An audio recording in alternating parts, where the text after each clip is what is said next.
Antanil Tuli and Meldanin, and thank you once again for joining me here once more in the flesh. Uh, Thank you for clicking on this video and for seeing what we're doing in episode 2 of this Anthropology with Aramil video series. Now, I spent a lot of time thinking about what I wanted to do as a follow-up to our last video. As you may or may not recall, we did some playing around with an atlatl and the darts. And that's really cool. It was really fun. It was kind of right off the cuff and hastily thrown together because I just had the random idea to do it. I think one of my friends asked me to take a video because I was going to do it anyways for my work at the museum. And I just, was thinking, well, I can probably put this on YouTube. Sweet. So, unfortunately, there was no real plan going past that to, actually produce more content. So, for quite a while, I've had Anthropology with Aramil, one video of one whole video. That's the playlist. One of one. And that's not much of a series. So, I'm going to kick off this next arc with something that I've been meaning to do for a while now. Actually, it's been like a month or two now that this idea has been kicking around in my brain. And it's, what is anthropology? And that it came to me as not quite a dream, but I woke up one morning and I was just like, I never explained what anthropology was. I don't think, not to the degree that I should. And that's kind of an odd thing in my own mind because I know what anthropology is. I have a degree in anthropology, and we'll get into that in a little bit because I feel like knowing my credentials will help you understand where I'm coming from.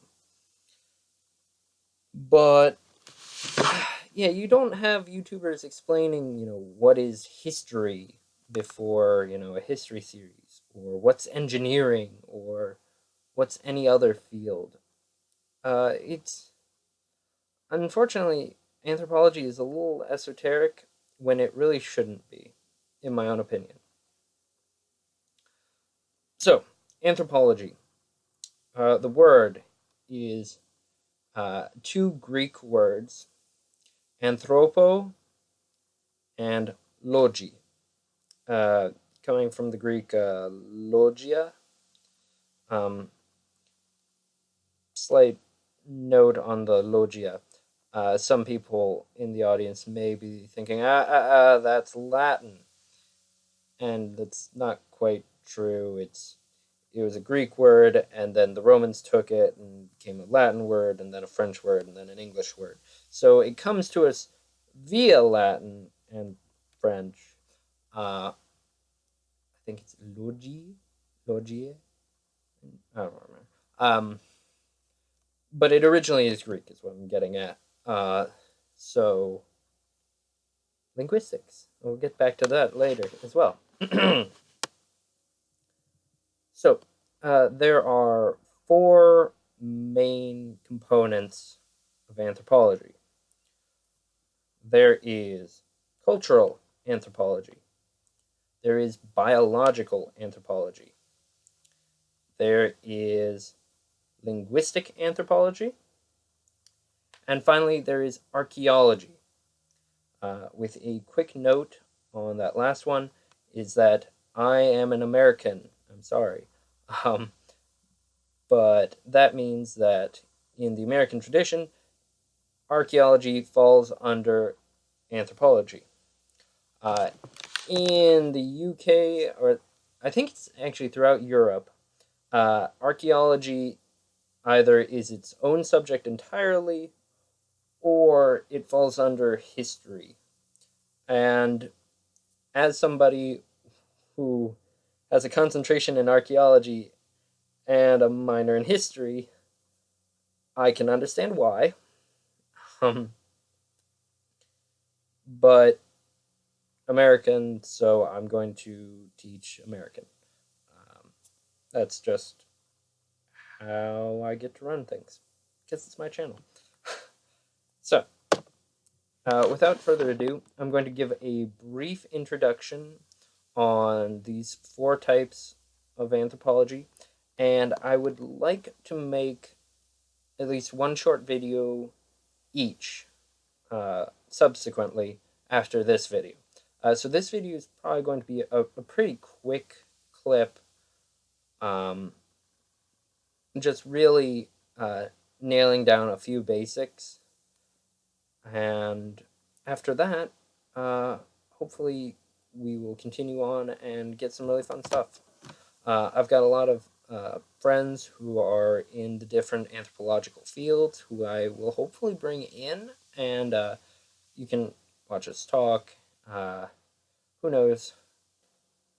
Now, to give you a little bit of background about myself and what you can expect in this series, uh, I have a bachelor's in anthropology with a concentration in archaeology and a minor in history. So I've got a pretty good grasp of what I'm talking about. I'm also in the application process for getting into the master's program at Kent State University. So, uh, with that said, I did get my bachelor's from Kent State University, and I feel like that's important to note because at Kent State University, they've got a really good, uh, well, several really good professors for biological anthropology, for cultural anthropology, for archaeology. We actually have one of the best experimental archaeology labs in the country, I believe. Um, that's separate, but really cool. But we unfortunately have basically nothing when it comes to linguistic anthropology. So when we get to that part of the video, and when we get to the linguistic anthropology video itself, it's going to be a little bit sparse and a little bit of more general, I guess, than hopefully a lot of these others will be. I'll be pulling in hopefully a lot of examples, professors or colleagues of mine uh, who can either I can attest to their work, or maybe I'll just bring them in once again, and we can chit chat, and it'll be a good time. But when it gets to linguistic anthropology, I'm a little bit adrift. So, with that in mind, please bear with me. Now, oh, without further ado, let's get in on it. Let's get cultural. Cultural anthropology. If you have any idea of what an anthropologist is, you're probably thinking of a cultural anthropologist. Uh, Cultural anthropology focuses on a wide range of subjects, not limited to, but including art, religion, kinship, and social organization, which is a class I had, which was really fun, uh, as well as semiotics, which is also really cool. Um, Now, it the best way to describe cultural anthropology is understanding culture first and foremost, obviously, and culture in a nutshell is the transmission of knowledge from one human to another and from one generation to the next. Um, and we are one of the very few species on this planet that has any form of culture at all. And by far, we are the only species to make significant use of culture. Culture includes things like writing, oral tradition. Um, you'll see it in a few primates uh, who will transmit knowledge in certain fashions from one generation to the next. Um, but humans are really the only ones that make good and who make extensive use of culture. And it's kind of a defining trait of what we consider to be sentient life. Um, so, different types of cultural anthropology. So, of course, there's the anthropologist that goes out into the wild and makes contact with the previously unknown civilization. That's an anthropologist. That's probably a cultural anthropologist.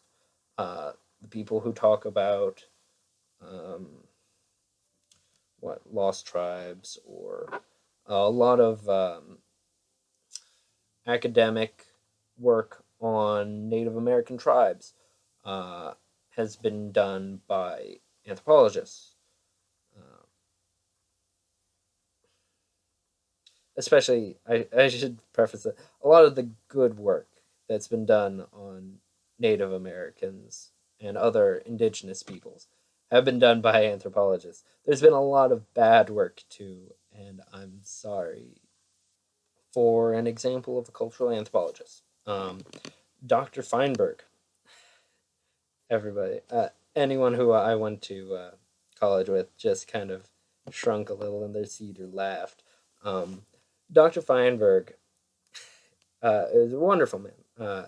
I really enjoyed his classes personally, at least. And he is one of the leading experts on Anuta, which you probably have never even heard of because it's less than a mile across. Let's see, I looked it up. The island, it's what is a Polynesian island? Yeah, Polynesian island. It's about 3/4 of a kilometer in diameter. So it's like what 800 odd yards across. It's got about 300 people. All right, 300 indigenous people, and Dr. Feinberg did his work there, and he's an expert on Anuta because there's 300 people and most other people don't bother. But you know what? It's really cool. And we got to hear a lot of fun stories about this little Polynesian island. Uh, and he did his work there. He went there. He lived among them for quite a while. Uh, and he took notes, wrote at least one book. I think he wrote a couple books and like half a dozen papers at least. Um, and that's just what he did. That's what he was known for, or at least one of the things he was known for. And voila. Biological anthropology. Now, this is a probably about as close to a hard science as anthropology gets. Uh, and it has a lot of really interesting permutations and other distinct subfields, I guess is the best way to put it. And these include evolutionary anthropology, so studying how we changed as a species over time. It includes primatology, and primatology is the study of near human primates, which, at least at KSU, uh, this was folded under the anthropology department. Uh, I'm not certain if that's as widespread as I was led to believe it is, uh, but it at least was the case at Kent State. Another really interesting bit for bioanthropology is forensic anthropology. So if you wanted to maybe have some, oh, if you wanted to be, in NCIS or whichever crime drama is really big right now, forensic anthropology might be a thing for you. It's definitely not a thing for me because I prefer to find my skeletons with a little less meat on them. But to each their own. To each their own. Bioanthropology, really interesting. Really, it's where you get a lot of hard science, study of the human anatomy, how that, like I've mentioned, how that has changed over time, and how it affects us even to this day. I have a friend, well, we'll call him Dexter, who has been researching uh, parts of the pelvis, which I'm not going to go deep into right now, mainly because it's way above my pay grade, but also because I never did much work in bioanthropology, and hopefully I will bring him in maybe at some point, and he can explain to you in better terms. It's really, really interesting stuff, I promise. And some of the things that he's shown me are really crazy. He once he has a specimen. Um, it was from uh, the. Let's see. I think the specimen was a few week old fetus that had been buried. All right. So this was long ago.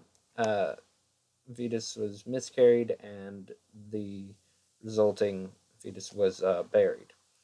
And he showed me, oh, what is it called? I think it's the ilium. Yeah, it's the ilium.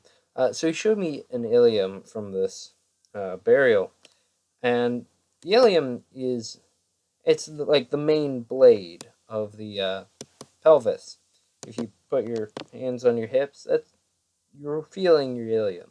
All right, so it's a pretty big thing. It's usually about bigger than my hands usually. Um, and he showed it to me, and it was the size of my pinky's nail, and it's just really weird and really kind of cool. But yeah, so that's some biological anthropology. It's it's interesting. It's something that I never got far into, and that kind of makes me sad. But I'll definitely bring in a bioanthropologist or two. I happen to know quite a few, and we'll hear what they have to say, and they'll probably gush about some really cool topics. So stay tuned. I promise. Next up, though, it's archaeology time. So archaeology, this is my jam. um, this is what I really enjoy. This is what really got me into anthropology was an intro to archaeology class taught by the absolutely phenomenal Dr. Spurlock,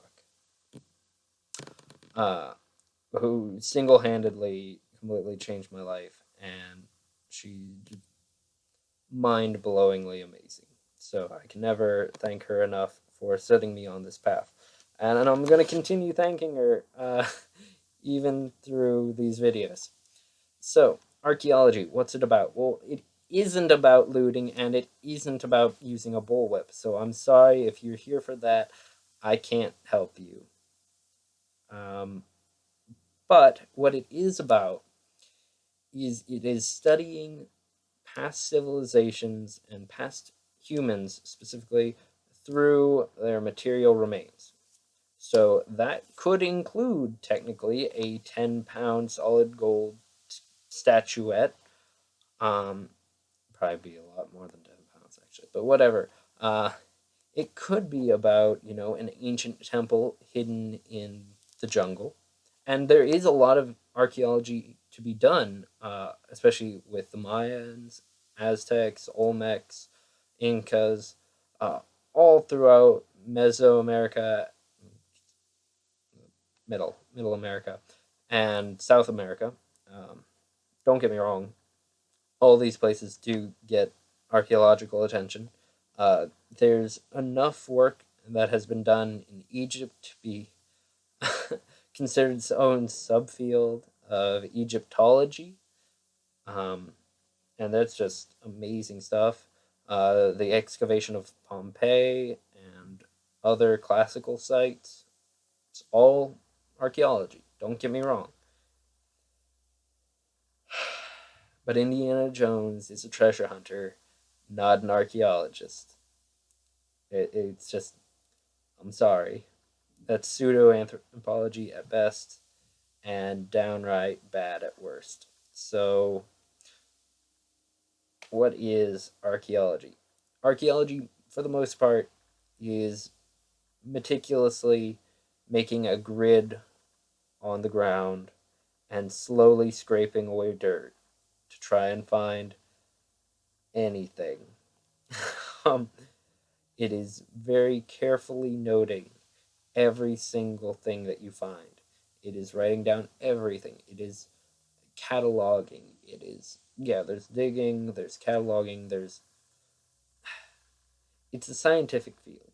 All right. We're not just taking a shovel or a backhoe, even worse, and just chugging through the dirt until we find something cool, and then we pick it up and say, aha, ship this off to my private study. No, no. Long ago, that might have been how it was. The bad old days, as Dr. Spurlock once called it. It's the bad old days, all right? We aren't in that anymore, and that's a good thing.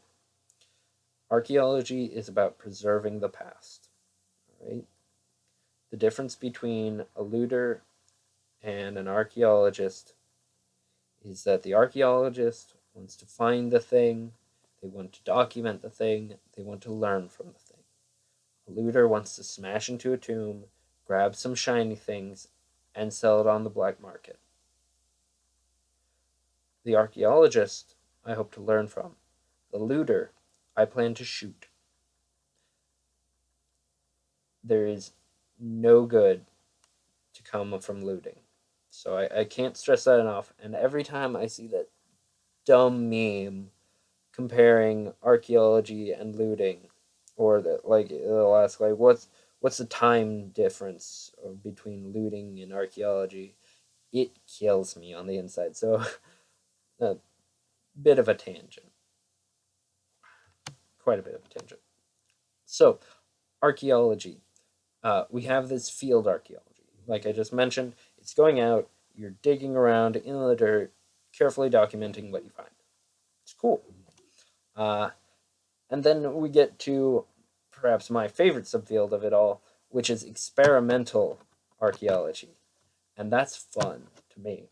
Um, Experimental archaeology is taking the things that we can find, and while we don't use the actual artifacts because they're priceless and can't be replaced, it's making modern models and then using them and seeing how native people or ancient people or whatever kind of people you want to talk about, how they use them and how we can make inferences on their lives by using them ourselves. So my first video here was a little bit of what I'm going to call experimental anthropology, but was really just me messing around with an atlatl and some darts. Because I really didn't have a research question or anything. I just wanted to. I guess my biggest research question was, can I hit the broadside of a barn? The answer, by the way, is yes. So, with that being said, uh, have I done a little bit of experimental archaeology? Kinda. Enough for me to put it on my resume. It's not quite lying at that point.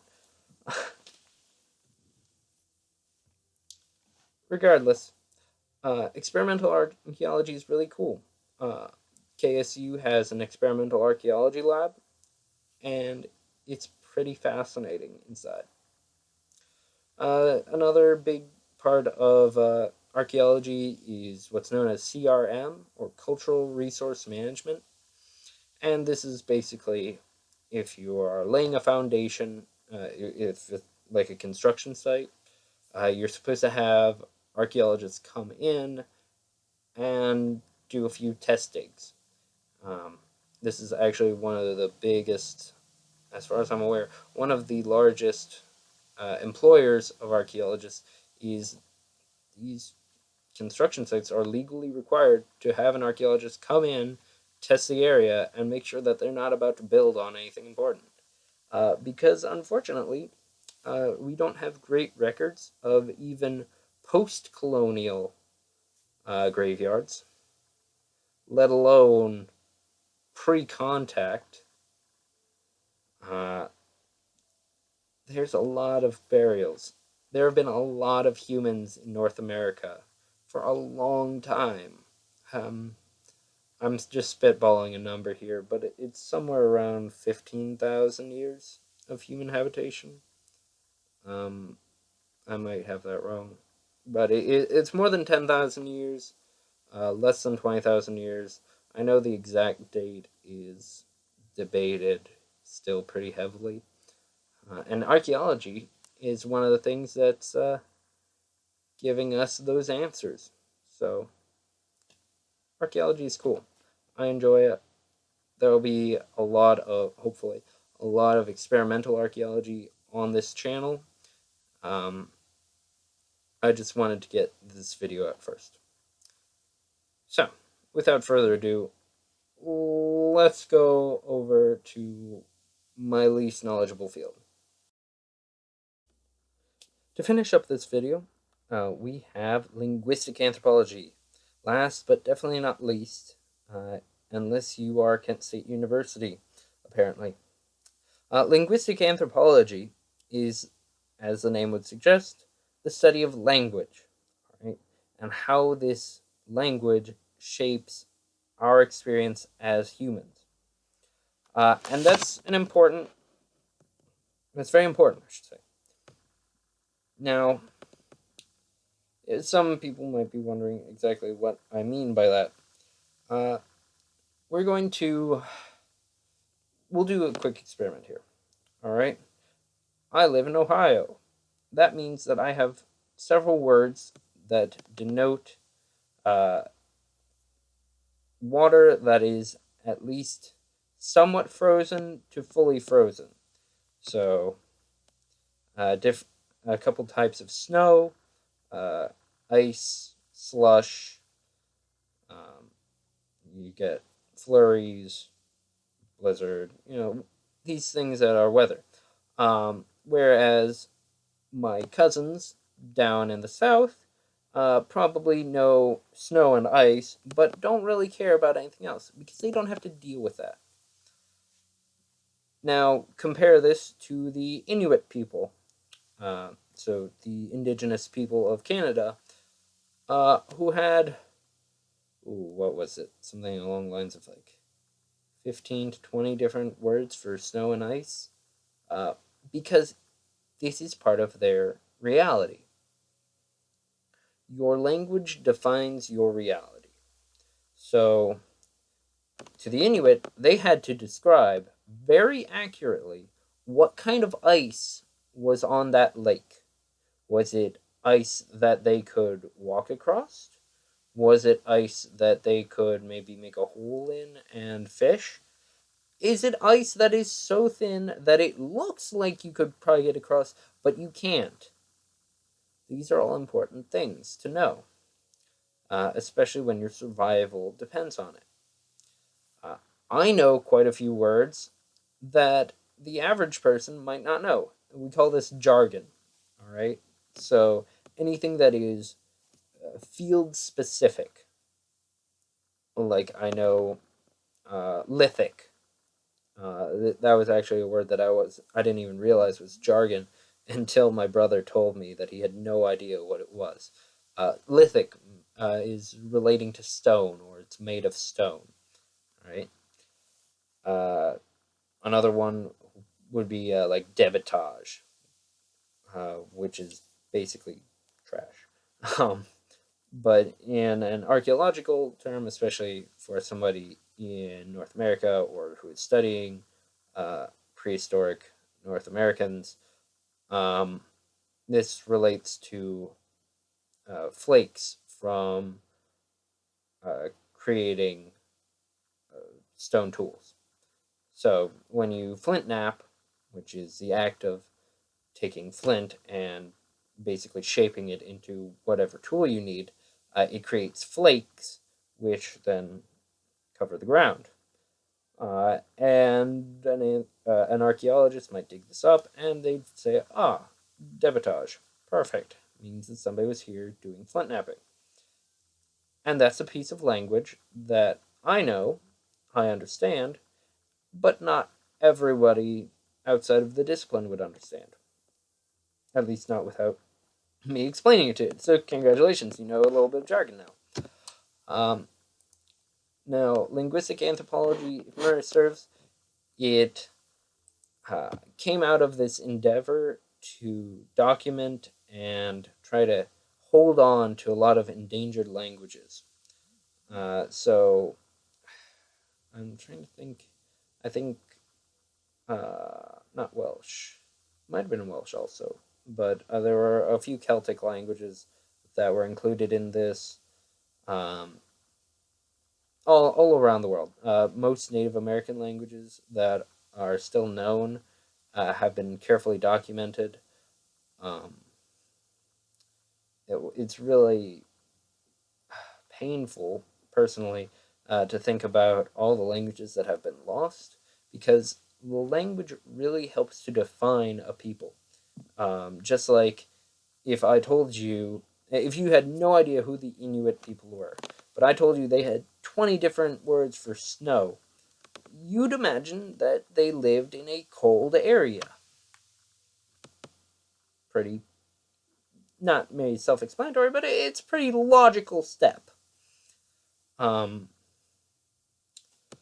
so, understanding a culture's language is very important for us to understand that culture, especially if we have any written records. One of the reasons why we know so little about the ruins of, was it Harappa, is because we can't understand the writing. These are people who had, was it, really well built cities. I think there's at least some. Did they have indoor plumbing? I don't recall. But it's like thousands of years ago, and there's this perfectly ordered, nice, gridded, just beautiful city. And we know nothing about them practically, besides that, and what we can conjecture, because we can't read their language. Their writings are completely indecipherable. So we really need to find a Rosetta Stone. And as we've seen in perhaps the last 30, 40 years, uh, giving a word to something is very important. So there weren't many types of sexuality uh, when my dad was growing up, like the 60s, because you were basically straight or you pretended to be straight, at least in North American society. Nowadays, there are a lot of different sexualities, and these always existed, but there weren't words for them, so people couldn't really identify as them. Uh, I'm getting a little bit too close to the politics, so that's about as far as I'm going to take it for that. But if anybody is really, really interested in that, I'm really certain that there's someone somewhere out there who is doing a video on that as we speak. So, um, I'll try and find something more on that if people are really interested, and I'll try to do my best to carefully and academically handle that subject. Let's see. Other parts of linguistic anthropology, like I mentioned, they are documenting and revitalizing even some endangered languages, some languages that basically went extinct. Uh, it's really cool, and I'm sad that I never got to study it not professionally, but academically yet. We'll see what happens in the future. Now, with all that in mind, I hope this has served to whet your appetite for the videos to come. Like I mentioned, I hope to do at least one video per subject field. So, a video on cultural anthropology, a video on biological, a video on archaeological, and a video on linguistic. There's probably, well, I know that there's enough content for multiple videos of each, so I'm not certain if we'll get into a schedule like, oh, this week we'll do a cultural video and then followed rigorously by biological, archaeological, and linguistic, and just have a cycle, or just as they come, they will come. Um, these videos will probably not be quite as regular as my Minecraft videos, just because it does require a bit more research and work than me messing around on Minecraft. Um, with that being said, though, these will hopefully be relatively regular. I've already got a few ideas for several topics. It helps that I took so many classes on these, so it's really just there will be a little bit of just regurgitation of what I was taught, but there will be also a fair amount of actual research and other such fun gems that I find that I want to share with you all. Uh, but until we meet again, dear friends, Hantan Yeltulien, or in English, thank you for joining me, and I hope to see you next time. Farewell.